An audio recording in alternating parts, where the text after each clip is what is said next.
కూటమి ప్రభుత్వం అధికారంలోకి వచ్చాక జరుగుతున్న అభివృద్ధిని చూసి ఓర్వలేకే వైసీపీ నాయకులు అవాకులు చవాకులు పేలుతున్నారని టీడీపీ ఎస్సీసెల్ జిల్లా కార్యదర్శి కండవల్లి లక్ష్మి అన్నారు. వైసీపీ నాయకులు అనుచితంగా మాట్లాడడం మానుకోవాలని టీడీపీ ఎస్సీసెల్ జిల్లా కార్యదర్శి కండవల్లి లక్ష్మి హితో పలికారు. కండవల్లి లక్ష్మి మీడియాతో మాట్లాడుతూ వైసీపీ పాలనలో మంత్రులు మహిళలను ఎలా దుర్భాషలాడారో ప్రజలందరికీ తెలుసునని అన్నారు. అందుకే ప్రజలు వారందరినీ ఎన్నికల్లో చిత్తుగా ఓడించారని అన్నారు. మీడియాలో తప్పుగా రాశారని భావిస్తే చట్టపరంగా కేసులు పెట్టి తేల్చుకోవాలని సూచనలు చేశారు.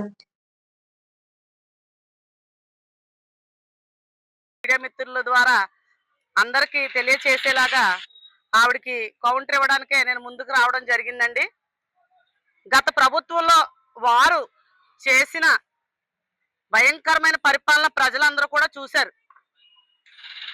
దాన్ని అధికారాన్ని వినియోగించుకొని వారు ఎలాంటి ప్రవర్తనలో వాళ్ళు పరిపాలించారో వాళ్ళ అన్నిటికీ వదిలేస్తున్నాం. చాలా భయంకరంగా మాట్లాడడం, బూతులు తిట్టడం, అనిత గారిని కానీ చంద్రబాబు నాయుడు గారిని కానీ అనిత గారిని చంద్రబాబు నాయుడు గారు ఉంపుడుగెత్తని కూడా మాట్లాడడం కూడా జరిగింది. ఈ రోజు కూటమి ప్రభుత్వం అధికారంలోకి వచ్చి చాలా అభివృద్ధి పదంలో ముందుకు వెళ్తున్నారు. గత ముఖ్యమంత్రి వర్యులు జగన్మోహన్ రెడ్డి గారు వైఎస్ఆర్సీపీ అధికారంలో ఉంటుండగా ఆంధ్రప్రదేశ్ ని అప్పుల కుప్పగా మార్చి చాలా భయంకరమైన పరిపాలించి ఏ తప్పు చేయని రాష్ట్ర ముఖ్యమంత్రి వర్యులు నారా చంద్రబాబు నాయుడు గారిని అన్యాక్రాంతంగా సెంట్రల్ జైల్లో పెట్టించి చాలా ఇబ్బందులు గురి చేశారు. అదంతా ఆంధ్రప్రదేశ్ ప్రజలు చూసి ఖచ్చితంగా కూటమి ప్రభుత్వానికి పట్టం కట్టాలని అందరూ కలిపి పట్టం కట్టారండి. అది వాళ్ళు జీర్ణించుకోలేక భయంకరమైన మాటలతో ప్రతిదీ కూడా మంచి చేసినా చెడు మార్గంలోకి మలిచి చెడ్డ చేసినా చెడ్డ కార్యక్రమాలు కాకుండా వినియోగించుకోకుండా తప్పుడుగా ప్రవర్తించడానికి వాళ్ళ ఇష్టం వచ్చినట్టు ఇష్టానుసారంగా మాట్లాడడం జరుగుతుంది. రోజా గారు ఈ రోజు రాధాకృష్ణ గారు ఏదో పెట్టారని ఆవిడ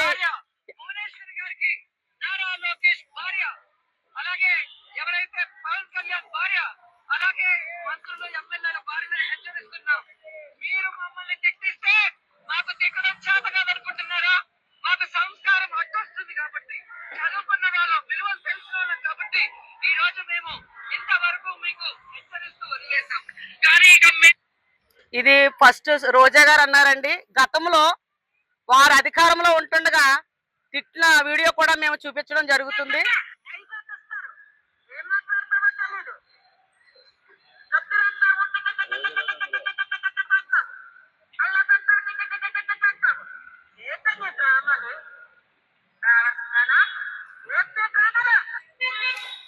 గతంలో వీళ్ళు అధికారంలో ఉన్నప్పుడు అండి ఆ మాటలు మాట్లాడడం జరిగింది.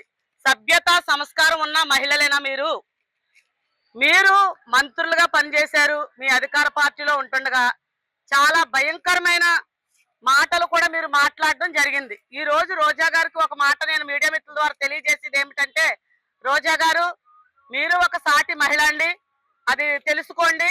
ఇందులో నారా చంద్రబాబు నాయుడు గారి భార్య, ఉప ముఖ్యమంత్రి వర్యులు పవన్ కళ్యాణ్ గారి భార్య, లోకేష్ గారి భార్య అని మీరు మినిస్టర్ల భార్యలు మీ అందరి సంగతే చూస్తాం అని మీరు మాట్లాడడం జరుగుతుంది. వాళ్ళ దాకా అవసరం లేదండి. తెలుగుదేశం పార్టీలో చాలా రెబల్స్ క్యాండిడేట్లు కూడా ఉన్నాం. మేము తలుచుకుంటే మిమ్మల్ని ఏమైనా చేయగలం కూడా. కానీ మా నాయకుడు మాకు ఒక సంస్కారం, సభ్యత, మర్యాద, క్రమశిక్షణ నేర్పించారు మా కూటమి ప్రభుత్వంలో. అలాగే మా తెలుగుదేశం రాష్ట్ర ముఖ్యమంత్రి వర్యులు నారా చంద్రబాబు నాయుడు గారు మాకు ఒక క్రమశిక్షణ నేర్పించారు. ఆ క్రమశిక్షణ పక్కన పెడితే మేము రోడ్డు ఎక్కితే మీరు తట్టుకోలేరు.